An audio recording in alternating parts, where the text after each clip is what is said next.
Hello students, welcome to online class. Today I start new topic past adjustment. What is past adjustment?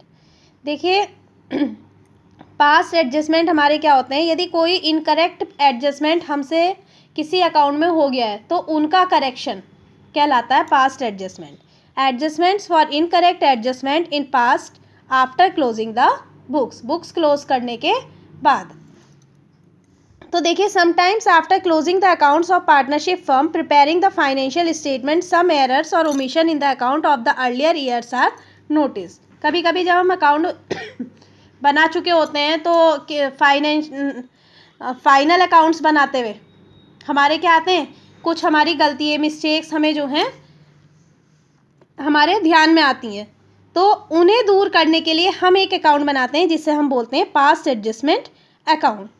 For example interest on capital और drawing is omitted. Suppose करिए interest on capital देना भूल गए, interest on drawings लेना भूल गए, allow or charge at higher or lower rate या गलत रेट पे दे दिया. प्रॉफिट और loss are distributed among the partners in a wrong ratio. Partners को जो है हमने प्रॉफिट या लॉस गलत रेशो में दे दिया है. And so on. इस तरीके की और बहुत सारी मिस्टेक्स हो सकती हैं. These errors and omissions are rectified by adjusting the capital account of affected partners by passing an adjustment entry. इन्हें दो तरीके से हम इसे दूर कर सकते हैं, या तो एक एडजस्टमेंट एंट्री बना लें या उन सबकी मिला के अलग अलग जो भी हैं एडजस्टमेंट एंट्रीज बनाएं. जब हमें सिंगल बनानी हो उन सबको एक कैलकुलेट करके हम एक सिंगल एंट्री बना लें, या सबकी अलग अलग एंट्रीज पास करें. दो तरीके हैं. तो पहला है when an adjustment entry, single adjustment entry हमें बनानी हो तब. इन दिस केस, इस केस में हमें क्या करना होता है, a single adjustment entry is pass for the net effect of account amount of all the past adjustment. जितना भी पास्ट एडजस्टमेंट जितनी जिस चीज़ में भी है उनका एक हम अमाउंट निकाल लेते हैं अलग और उससे एक एंट्री पास करते हैं. देखिए जैसे कि Let us understand it with an example. Following is the P&L appropriation account of a firm. ये एक P&L appropriation account दिया हुआ फर्म का ABC, जिसमें वो तीनों इक्वल पार्टनर्स हैं. After preparing the final statement, अब ये फाइनल स्टेटमेंट बनाने के बाद हमें पता चला it was notice that interest on capital was not allowed. A को 12,000 इंटरेस्ट ऑन कैपिटल देना था, बी को 9,600 और सी को 10,500.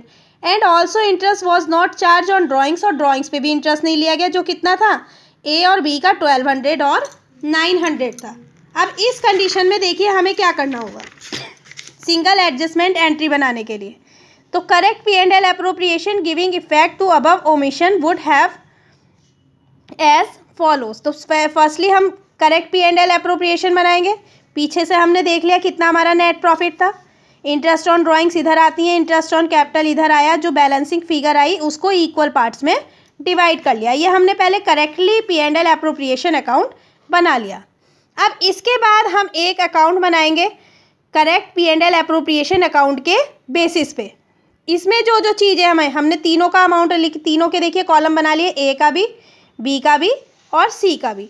अब क्या क्या चीज़ क्रेडिट करनी है, जो देनी है वो क्रेडिट करेंगे, जो लेनी है वो डेबिट करेंगे. तो देखिए credit short for interest on capital. Interest on capital हमें देना था तीनों पार्टनर को, तो क्रेडिट किया. Debit short for interest on drawing, ये देखिए ब्रैकेट में किया, इट मीन्स माइनस की अमाउंट है, डेबिटेड अमाउंट है. इंटरेस्ट ऑन ड्राइंग्स इसकी नहीं थी.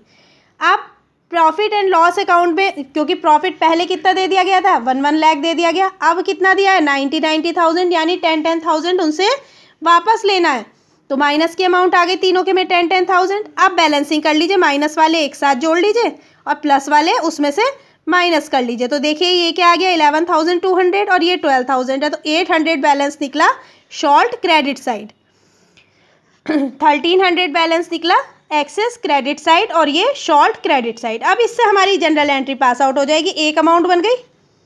आप टोटल देखेंगे तो क्रेडिट और डेबिट वालों का टोटल सेम आएगा. देखिए ये हमारा माइनस वाली अमाउंट है, डेबिट वाली अमाउंट आ गई है हमारी, और ये हमारी क्रेडिट वाली आ गई. 8 और 5 1300 और ये भी 1300. जितना डेबिट का बैलेंस उतना ही क्रेडिट का बैलेंस इसमें निकल के आएगा हमारा.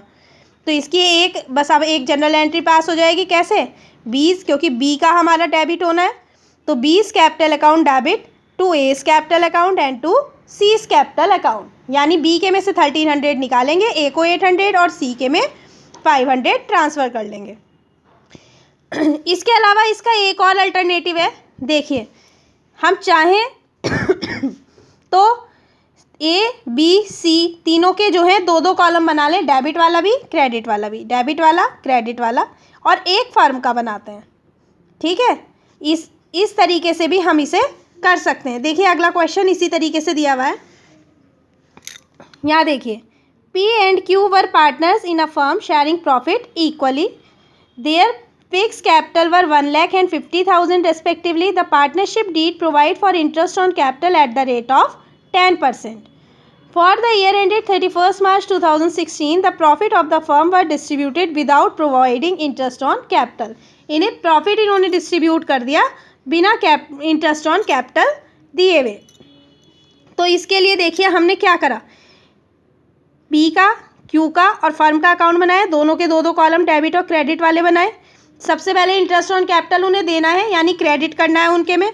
तो कितना कितना था हमारा, 1 लाख का 10% 10,000, 50,000 का 10% 5,000, तो ये आ गया 15,000। यदि यहाँ क्रेडिट हुआ है तो फर्म के में डेबिट होगा इन दोनों का टोटल।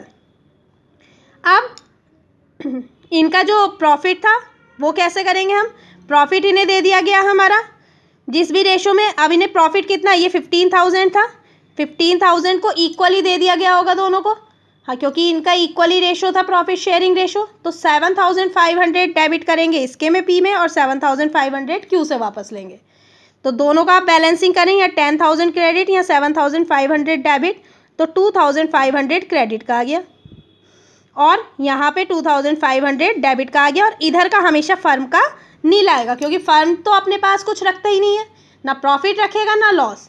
प्रॉफिट भी वो पार्टनर्स को देगा और लॉस भी पार्टनर से ही लेगा। देन जो भी कंपनसेशन होगा वो ये एक दूसरे से पूरे करेंगे पार्टनर्स। तो इसलिए हमेशा पार्टनर्स का डेबिट और क्रेडिट जो अमाउंट है वो इक्वल आता है।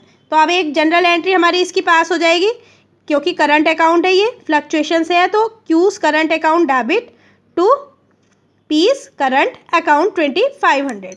समझ में आया, ये दूसरा अल्टरनेटिव तरीका था पास्ट एडजस्टमेंट का। इसी तरीके से इसका नेक्स्ट क्वेश्चन देखिए, A and B are partners in a firm sharing profit and losses in the ratio of 3:2। Following was the balance sheet of the firm as at 31st March 2018। Balance sheet दी हुई है। Profit rupees 30,000 for the year ended 31st March 2018 was divided between the partners without allowing interest on capital at the rate of 12% per annum and salary to A to 1,000 per month। बिना ये सब कुछ दिए ही उन्होंने profit को divide कर दिया 3:2 के रेशो में। During the year A withdraw 10,000 and rupees 20,000। तो अब इसके लिए हमें क्या करना होगा, सबसे पहले तो हमें ओपनिंग कैपिटल चाहिए। ओपनिंग कैपिटल का कैलकुलेशन करेंगे हम।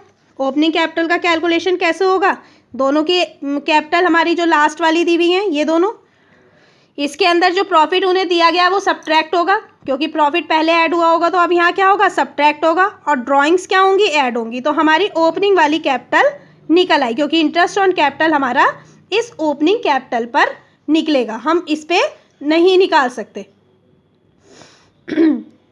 अब इस पे आप इंटरेस्ट ऑन कैपिटल निकाल लीजिए, कितने परसेंट से दिया हुआ है, 12%। वो कहाँ हो जाएगा, क्रेडिट हो जाएगा दोनों के अकाउंट में। सैलरी जितनी देनी है, क्योंकि ए को ही देनी है तो ए के में आ जाएगी सैलरी हमारी 12,000। बाकी प्रॉफिट कितना वापस लेना है उनसे हम वापस ले लेंगे 3:2 के रेशो में। जो इन सब का टोटल आया 12,000 और 9,000, 21,000 का 3:2 के रेशो में डिवाइड करके ए और बी से वापस ले लेंगे हम, और उसके बाद इनका बैलेंस निकाल लेंगे। और इसके बाद एक जनरल एंट्री पास हो जाएगी, B's capital account debit to A's capital account. समझ में आया, ये कहलाती है आपकी एडजस्टमेंट टेबल। समझ में आया। इसके बाद देखिए आप इसका इलस्ट्रेशन,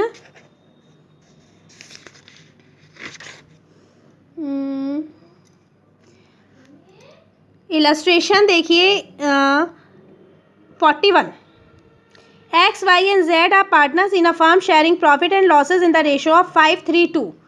यहाँ पे गलत रेशो में हमने प्रोवाइड कर दिया है, तो क्या होगा, देयर फिक्स कैपिटल वर ये तीनों की दी हुई हैं। For the year ended 31 March 2019 interest on capital was credited to them at the rate of 10% per annum instead of 8% per annum. देनी कितनी थी? 8%। दे दी कितनी? 10%। तो यहाँ एडजस्टमेंट एंट्री हमें बनानी होगी। तो सबसे पहले हम क्या करेंगे देखिए इसकी एडजस्टमेंट टेबल। पहले तो हम क्या करेंगे, interest on capital wrongly credited at 10% per annum now reverse. तो पहले जो हमने दे दी है गलत उन्हें, वो उनसे वापस लेंगे, यानी डेबिट करेंगे दोनों के अकाउंट में। देखिए तीनों के अकाउंट में हमने पहले क्या करी, वो डेबिट करी। इसके बाद जो सही वाली देनी है 8% से, वो तीनों के में क्रेडिट करी। अब इन दोनों का जो डिफरेंस है, कितना डिफरेंस आ रहा है इन दोनों का, ये 48,000 थी, ये 60,000 थी। 12,000 का डिफरेंस हमने फॉर्म में लिख लिया। ये 12,000 का डिफरेंस किस रेशो में गया था? 5:3:2 के रेशो में, क्योंकि यहाँ पे इंटरेस्ट हमने पहले ज़्यादा दे दिया था, अब देना कम था, तो जो बाकी का बचा हुआ वो पार्टनर को 5:3:2 के रेशो में दिया जाएगा। तो ये जो अमाउंट है 12,000 यहाँ डेबिट में है, तो यहाँ कहाँ आएगी? क्रेडिट में 5:3:2 के रेशो में डिवाइड होके। अब इनकी बैलेंसिंग कर लीजिए। तो देखिए इसके में तो नील आ रहा, कुछ भी इसे नहीं, ना तो देना है ना लेना है। इसके में 400 डेबिट आ रहे हैं और इसके में 400 क्रेडिट आ रहे हैं। तो हमारी इसकी जनरल एंट्री पास हो जाएगी, Y's current account debit to जेड्स करंट अकाउंट 400 रुपीज़। समझ में आया? ये आपका इम्पॉर्टेंट पॉइंट है, इसे आपको ध्यान से करना है। Thank you.